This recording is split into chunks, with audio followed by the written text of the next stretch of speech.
Welcome dear रॉकर्ट्स, कैसे हैं आप सभी। आज हम और आप देखने जा रहे हैं मॉन्स्टर सीरीज का पार्ट 4। अगर आपने पहले के 3 पार्ट्स को अभी तक नहीं देखा है तो डिस्क्रिप्शन में लिंक्स हैं, उन्हें देखकर फिर पार्ट 4 को देखिए, तभी आपको स्टोरी अच्छे से समझ में आएगी। पिछले पार्ट के एंड में हमने देखा कि ली, जेना और एंड्रयू तीनों ही उस एक्सीडेंट स्पॉट पर पहुंच गए थे जहां से उस स्टाफ की गाड़ी नीचे नदी में गिरी थी। एंड्रयू तो ली को चिढ़ाने लगा था कि मुझे डर है कि मैं हारने वाला हूँ, प्लीज मुझे अपनी टीम में ले लो। सब वहाँ से नीचे देख रहे होते हैं। असल में इन सबको लगता है कि स्टाफ ने एक्सीडेंट जैसी सेटिंग की और अपनी गाड़ी को खुद पानी में धकेला, जिससे सबको ये लगे कि वो मर चुका है। असल में उस स्टाफ ने डोडो ग्रुप के रिपोर्ट्स को उनके कॉम्पिटिटर को बेच दिया था, इसीलिए ये लोग उसकी मौत की तहकीकात में लगे हुए हैं। और अब इनको शक है कि अगर वो नीचे गिरा भी होगा तो ज्यादा दूर स्विम करके तो नहीं जा पाया होगा और जरूर किसी न किसी वीडियो फुटेज में जरूर दिखेगा वो। खैर, अब ये लोग मोजो के पास जाकर पूछते हैं कि उस स्टाफ का कोई वीडियो फुटेज है तो दिखाइए, हमें पता तो चले कि वो दिखता कैसा था। तो दोस्तों वो भी इन्हें उसका फुटेज दिखाता है, जिसमें पता चलता है कि वो कुछ ज्यादा ही गोल मटोल आदमी था।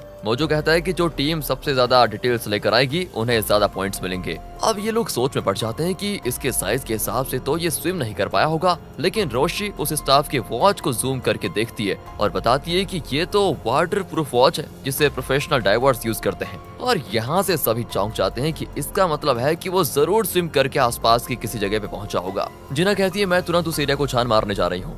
ली उसे डांटता है कि सबके सामने कहने की जरूरत क्या थी। खैर, मैं भी सीसीटीवी कंट्रोल रूम में जाकर देखता हूँ, कहकर दोनों अपनी कार में निकल पड़ते हैं। एंड्रयू क्या पीछे रहने वाला था? अरे कहाँ, वो भी अपनी कार में आ जाता है। जिना सबसे आगे जा रही होती है, लेकिन एंड्रयू और ली बड़ी आसानी से उसे ओवरटेक करके आगे चले जाते हैं। आखिर सभी कंट्रोल रूम पहुंच जाते हैं और उस इलाके के सारे सीसीटीवी के फुटेजेस मांगते हैं। मोजो ने उन्हें पहले से इन्फॉर्म कर दिया था कि ये लोग आ रहे हैं, इसलिए वो इन्हें फुटेज का हार्ड डिस्क दे देते हैं और कहते हैं कि इसको संभाल कर रखना, कहीं कोई वीडियो लीक न हो पाए। तो देखिए दोस्तों, अब ये क्या करते हैं, फिर तीनों एक कमरे में बैठकर फुटेजेस को देख रहे होते हैं, पर 100 से ज्यादा फुटेजेस होते हैं। एंड्रयू कहता है कि पहले मैं कुछ फुटेजेस देखता हूँ, तुम दोनों आराम कर लेना, फिर तुम लोग देखना और मैं आराम कर लूंगा। इस तरह करते हैं। ली कहता है कि अच्छा, रंग बदलते भेड़िया को मैं पहचानूंगा नहीं क्या? जो भी हो, तीनों मिलकर देखेंगे। जीना और कहती है कि अरे तुम दोनों आराम कर लो, मैं देखती हूँ। पर 2 मिनट में वो बैठी सो जाती है दोस्तों, और ली के कंधे पर सर रख लेती है। वो उसे धक्का देता है तो वो सीधे एंड्रयू को कंधे पर लैंड होती है एंड वो भी उसको दूसरी ओर धक्का दे देता है। लेकिन जिना के सपने में ये सीन कुछ इस तरह से चल रहा होता है कि वो दुल्हन की ड्रेस में है और ली और एंड्रयू लड़ रहे हैं कि ये मेरी वाइफ बनेगी, ये मेरी वाइफ बनेगी।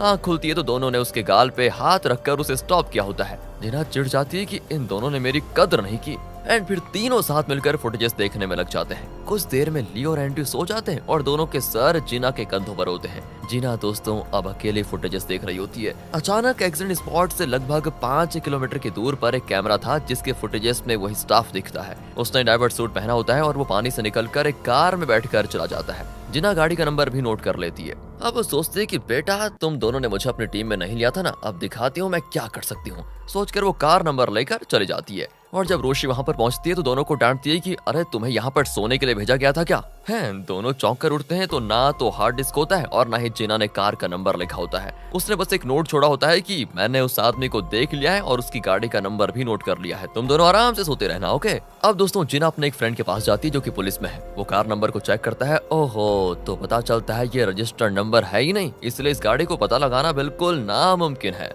लेकिन वो प्रॉमिस करता है कि आसपास के इलाके में मैं चेक करवाता हूँ और देखता हूँ ये गाड़ी किसने देखी है या फिर नहीं। यहाँ से सीधे उसी नंबर प्लेट वाली कार को दिखाते हैं जो ब्रिज के नीचे खड़ी होती है दोस्तों। और तब एक आदमी वहाँ पर आता है और गाड़ी के अंदर बैठे आदमी को रॉबिन के नाम से बुलाता है। तभी गाड़ी का ग्लास नीचे उतरता है और उसके अंदर बैठा आदमी कहता है कि मुझे उस नाम से मत बुलाओ, मैंने अपना नाम कब का बदल लिया है तुम्हें पता नहीं है क्या, और मेरा नाम जॉय है। और यहाँ पर रिवील होता है कि रॉबिन ही वो स्टाफ है जिसने अपने एक्सीडेंट का ड्रामा किया था। इसी ने डोडो ग्रुप की रिपोर्ट्स उसके कॉम्पिटिटर को बेची थी। फुटेज में ये मोटा था, लेकिन अब लगता है इसने अपना हुलिया ही चेंज कर लिया है। और ये आदमी जो उससे बात कर रहा है ना, ये डोडो ग्रुप के कॉम्पिटिटर कंपनी का लॉयर है दोस्तों, जिसका नाम है चार्ल्स। इसी ने रॉबिन को पैसे देकर डोडो ग्रुप के रिपोर्ट्स को इलीगली खरीदा था। अब वो भी रॉबिन को एक मोटी रकम देकर कहता है कि ये एक लास्ट टाइम है, इसके बाद तुम्हारा और मेरा कोई कनेक्शन नहीं होगा, समझे। मुझसे एक और बात याद रखना, और पैसों की उम्मीद तो मत करना, गुड बाय। ये कहकर वो रॉबिन को भेज देता है। रॉबिन तो बड़े मजे से पैसे लेकर निकल जाता है। पर रास्ते में ट्रैफिक सिग्नल पर एक कैमरा होता है जो उसकी गाड़ी के नंबर प्लेट को आइडेंटिफाई कर लेता है और तुरंत सारे पुलिस स्टेशंस को अलर्ट मिल जाता है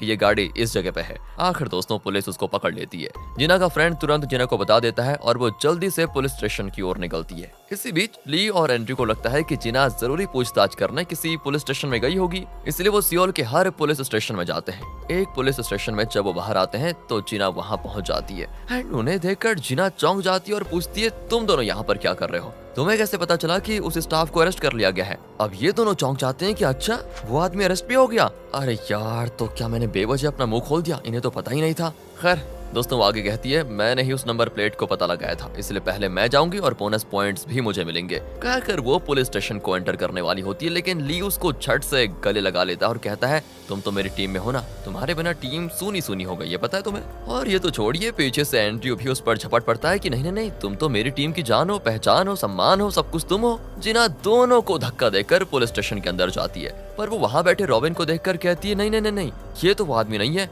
वो तो बहुत मोटा था। पुलिस वाला कहता है कि देखिए वो नंबर प्लेट वाली गाड़ी इन्हीं की है, समझे? फिर वो रॉबिन से पूछता है, क्या आपने ये गाड़ी सेकंड हैंड खरीदी थी क्या इस आदमी ने आपको ये गाड़ी बेची थी? कहकर वो रॉबिन को उसी का फुटेज दिखाता है एंड वो भी झूठ बोलता है कि हाँ, इसी आदमी ने मुझे गाड़ी बेची थी। वैसे क्या इस आदमी ने कोई जुर्म किया था जो आप पूछताछ कर रहे हैं? अब दोस्तों, पुलिस ऑफिसर तो उसका फिंगरप्रिंट लेना चाहता है, लेकिन उसकी उंगलियों पर ऐसे घाव होते हैं कि फिंगरप्रिंट लिया ही नहीं जा सकता। रॉबिन कहता है, देखिए मैं एक कारपेंटर हूँ, इसलिए मुझे ऐसी चोट लगती रहती है। अब पुलिस ऑफिसर कहता है, आपने अनरजिस्टर्ड नंबर यूज करके गाड़ी चलाई है, इसलिए जब तक वो आदमी नहीं मिल जाता जिसने तुम्हें ये कार बेची थी, तुम्हें लॉकअप में रहना पड़ेगा। और दोस्तों फिर क्या था, इन तीनों का प्लान हो जाता है फ्लॉप। यहाँ से इनकी क्लास को दिखाते हैं, जहाँ जेजे बताता है कि कल शाम तक हर टीम की रिपोर्ट्स हमें मिल जानी चाहिए। हमने डोडो ग्रुप की तरफ से इस केस को एनालाइज किया है, जिस टीम का रिपोर्ट हमारी रिपोर्ट से मैच करेगा उसे ज्यादा पॉइंट्स मिलेंगे, वरना उस टीम को कोई पॉइंट नहीं मिलेंगे। असल में जेजे ने पहले से ही एंड्रयू को पेन ड्राइव में सारे केस डिटेल्स को दे दिया था और जाहिर है एंड्रयू जीतेगा। खैर इन्हें कल शाम 6 बजे के अंदर अपने रिपोर्ट्स देने होंगे।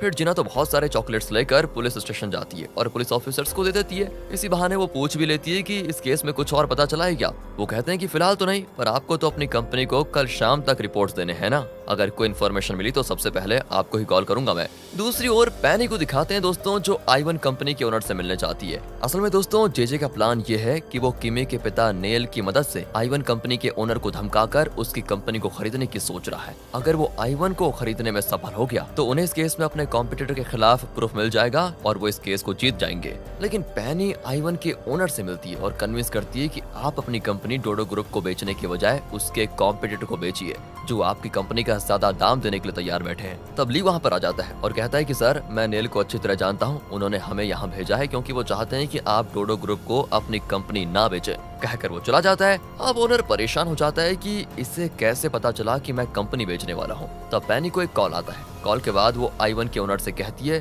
सर अगर आप डोडो ग्रुप को अपनी कंपनी बेचोगे तो नुकसान आपका होगा, इसलिए आप उनके कॉम्पिटिटर को अपनी कंपनी बेचिए। और दोस्तों अब आई-1 का ओनर नेल के नाम से जरा डर जाता है क्योंकि वो एक पावरफुल पॉलिटिशियन बन चुका था, इसलिए वो डोडो ग्रुप के कॉम्पिटिटर को ही अपनी कंपनी बेचने का फैसला कर लेता है। दूसरी ओर जिना पुलिस स्टेशन में सो गई थी क्योंकि उसे लगता है कि पुलिस किसी भी वक्त सच का पता लगा लेगी और सबसे पहले इस तरह उससे ही इन्फॉर्मेशन मिलेगी। उसे एक सपना आता है। जब जिना छोटी थी तो एक फायर एक्सीडेंट में उसकी माँ की डेथ हो गई थी। उसके बारे में सोचकर वो नींद में अपनी माँ का नाम ले रही होती है। तब ली वहाँ पर आता है और तब उसको एक बात याद आती है। जब ली देख नहीं सकता था और जिना उसके घर में काम करती थी, तो एक दिन ली ने जिना से पूछा कि तुम कैसी दिखती हो, क्या तुम खूबसूरत हो? जिना ने कहा था नहीं। अच्छा, तो तुम क्या बदसूरत हो? जिना ने कहा कि नहीं, मैं बदसूरत भी नहीं हूँ। और इस पर ली ने कहा था कि क्या मैं तुम्हारे चेहरे को छू सकता हूँ? जिना ने मना किया तो ली ने कहा था इसका मतलब तुम जरूर बदसूरत होगी, इसलिए छूने नहीं दे रही। और तब उस समय जिना ने कहा था कि ठीक है, छू लो।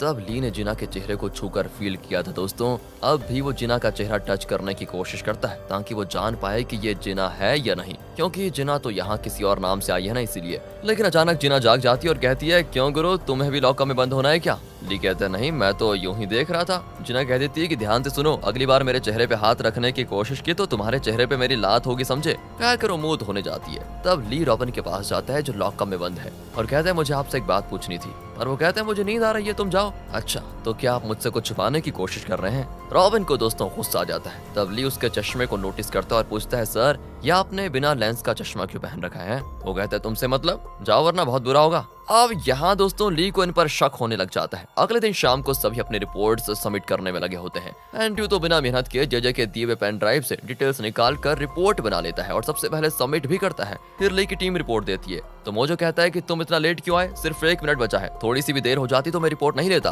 तब ली कहता है सर मुझे आपसे एक जरूरी बात करनी है। मोजो कहता है अगर बहुत जरूरी है तो ठीक है, वरना मेरा टाइम वेस्ट मत करो। ली कहता है कि बात को सुनोगे तो आपको खुद पता चल जाएगा। यहाँ से अगले दिन इनकी दी हुई रिपोर्ट्स के हिसाब से रैंकिंग्स दी जाती है इनको। फर्स्ट रैंक पर फिर से ये एंट्री होता है, जाहिर है उसे कंपनी का रिपोर्ट मिला था, इसी वजह से वो फर्स्ट पर आया है। ली अब दोस्तों 9th रैंक पर चला गया है। जेजे कहता है कि यही फाइनल रिजल्ट है, टॉप 8 रैंक्स को ही अगले पड़ाव पर भेजा जाएगा।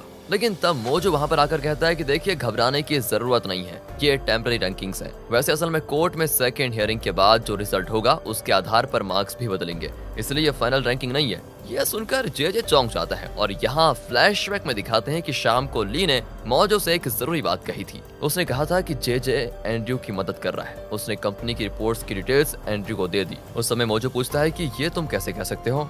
ली ने कहा था कि आप रिपोर्ट्स देखेंगे तो पता चल जाएगा। एंड्रयू की रिपोर्ट आपकी कंपनी की रिपोर्ट से ज्यादातर मिलती जुलती होगी। अगर एंड्रयू ने खुद इन्वेस्टिगेट किया होता तो वो एकदम डिट्टो रिपोर्ट नहीं दे पाता। यही नहीं, मैंने उन दोनों को बात करते हुए सुना भी था। और दोस्तों इसी वजह से मोजो कह रहा था कि ये फाइनल रिजल्ट नहीं है। अब जेजे तो उस पर भड़क जाता है कि ये तुम क्या कह रहे हो, तुम होते कौन हो। मोजो कहता है मुझे लगता है कि एंड्रयू को चीटिंग करके हर राउंड में फर्स्ट आ जाता है। कोर्ट में सेकंड हियरिंग का फैसला आने दीजिए, फिर अनाउंस करेंगे फाइनल रिजल्ट को। अब एंड्रयू ली को चिढ़ाता है कि क्यों दोस्त 9th रैंक में जाकर कैसा लग रहा है तुम्हें। पर ली कुछ नहीं कहता दोस्तों, उसको सब पता है। लेकिन अब ली की टीम ठान लेती है कि यहाँ चाहे वो पास हो या फेल, अगर वो थोड़ी और इन्वेस्टिगेशन करेंगे तो असलियत का खुद ब खुद पता लगा सकते हैं और उसी के आधार पर वो कोर्ट का फैसला भी बदल सकते हैं। और इसी इरादे से वो केस को और स्टडी करने लगते हैं। और एंड्रयू की टीम तो जीतने की खुशी में क्लब में यहाँ देखो कितना एंजॉय कर रही है। यहाँ से डोडो ग्रुप के चेयरमैन के घर को दिखाते हैं, जहाँ चेयरमैन, उसकी वाइफ और नेल बैठे होते हैं। तब वहाँ पर जेजे और किमी भी आते हैं। असल में चेयरमैन नेल के इन्फ्लुएंस को यूज करके ही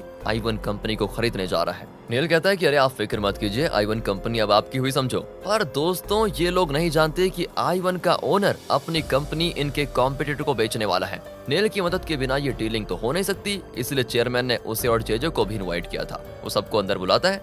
जेजे तो चौंक जाता है कि इसे तो मेरे पास बैठकर खाने में तकलीफ थी, लेकिन अब मुझे खाने के लिए इनवाइट भी कर रहा है। वाह। चेयरमैन कहता है कि तुम मेरी कंपनी के लॉयर हो और नेल ने मुझे बताया कि आई1 कंपनी को कन्विंस करने में तुम्हारा भी हाथ था, इसलिए ज्यादा मत सोचो, आओ खाना खाते हैं। जेजे बड़ा खुश होता है कि आखिर चेयरमैन ने उसको एक बढ़िया दर्जा दिया। दूसरी ओर ली की टीम बार बार रॉबिन का फुटेज देख रही होती है। अब जीना तो तंग आ जाती है कि बार बार देखने से कुछ ज्यादा तो दिखेगा नहीं इसमें। लेकिन ली कहता है कि अगर मुझे इस आदमी की आवाज मिल जाए तो मैं सच का पता 2 मिनट में लगा लूंगा। असल में दोस्तों ली को शक हो गया था कि जो आदमी लॉकअप में है वही रॉबिन है, जो कि इस वीडियो में है। एंड इस फुटेज में उसकी आवाज तो है नहीं। ली कहता है कि इसमें नहीं है तो क्या हुआ, उस दिन कैफेटेरिया में बैठे लोग उसकी वीडियो बना रहे थे, शायद उनमें से किसी ने वीडियो रिकॉर्ड की होगी और उसकी आवाज भी उसमें जरूर रिकॉर्ड हुई होगी। हीरो कंपनी में जाकर एक स्टाफ से उस दिन का फुटेज ले लेती है, जो उस दिन कैफेटेरिया में बैठी थी और रॉबिन के वीडियो बना रही थी। उसमें रॉबिन की आवाज को सुनकर ली को पक्का यकीन हो जाता है कि यही आदमी लॉकअप में है, यानी वही रॉबिन। ली तुरंत पुलिस स्टेशन कॉल करके कहता है कि वही रॉबिन है, उसे छोड़िए मत। पर पुलिस कहती है वही वाले सवाल कि बिना प्रूफ के हम 24 घंटे से ज्यादा उसे स्टेशन में नहीं रख सकते, इसलिए हमने उसको छोड़ दिया।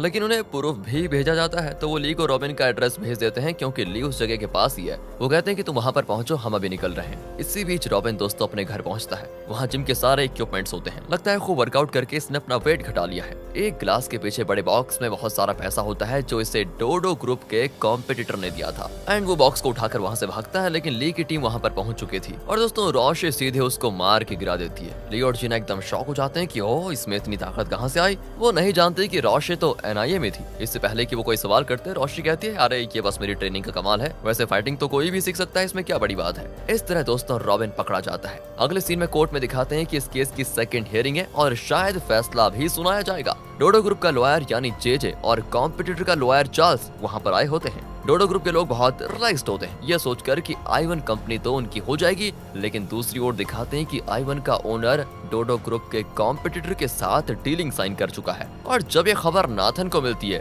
तो वो जेजे को कॉल लगाकर खूब चिल्लाता है कि अगर हम ये केस नहीं जीते तो तुम्हारी नौकरी गई समझो। तुम तो कह रहे थे कि आई1 हमारी होगी, पर वो तो हमारे कॉम्पिटिटर को कंपनी बेच रहा है। जेजे की यही धड़कन रुक जाती है और यहाँ कोर्ट में हियरिंग होती है शुरू। अगर आई1 कंपनी डोडो ग्रुप की हो जाती तो शायद वो इनके सपोर्ट में गवाही देते, लेकिन अब वो भी इनके हाथ से निकल चुका था। अब चार्ल्स कहता है कि डोडो ग्रुप ने हमारी कंपनी के पेटेंट्स को चुराकर अपनी कंपनी के फायदे के लिए यूज किया है। ये रहा प्रूफ, कहकर वो कोर्ट में उस रिपोर्ट को सबमिट करता है जो डोडो ग्रुप के स्टाफ यानी रॉबिन ने पैसों के खातिर चार्ल्स को दिया था। पर जेजे कहता है ये सरासर झूठ है, इन्होंने हमारे स्टाफ रॉबिन को पैसे देकर इस तरह का रिपोर्ट लिखवाया है। हमने इनकी कंपनी के पेटेंट्स नहीं चुराए, हम सब ये समझ रहे थे कि रॉबिन मर चुका है, लेकिन वो तो जिंदा है, ये रहा उसका प्रूफ, कहकर वो एक पेन ड्राइव में उसका फुटेज कोर्ट में पेश करता है। चार्ल्स कहता है कि अच्छा वो होगा जिंदा तो इसमें हमें क्या, लेकिन आप ये कैसे कह सकते हैं कि हमने उसको पैसे देकर ये रिपोर्ट लिखवाई, इस बात का कोई सबूत है आपके पास? जज अब जेजे से कहते हैं कि ये एकदम सही सवाल है, क्या आपके पास उसका प्रूफ है? जेजे बिल्कुल चुप रहता है क्योंकि उसके पास इसका कोई प्रूफ है नहीं। प्रूफ न होने की वजह से जज कॉम्पिटिटर के पक्ष में फैसला सुनाने वाले होते हैं कि तभी एंट्री होती है लेगी। वो पुलिस को साथ लाया होता है जिन्होंने रॉबिन को अरेस्ट कर लिया था। वो कोर्ट को बताता है कि यही है रॉबिन, फुटेज में मोटा था लेकिन अब वर्कआउट करके फिट हो गया है। उसको देखकर चार्ल्स के पसीने छूट जाते हैं कि इसे इन लोगों ने पकड़ा कैसे। यहाँ पर होता है पार्ट 4 का दी एंड। इंतजार कीजिए पार्ट 5 का, और आप और भी पार्ट देखना चाहते हैं तो सीरीज को ज्यादा से ज्यादा शेयर कीजिए। बाकी वीडियो अच्छी लगी हो, एक्सप्लेनेशन अच्छा लगा हो तो लाइक कीजिए, चैनल को सब्सक्राइब। मिलते हैं अगली वीडियो में, ध्यान रखेगा अपना and finally thanks for watching.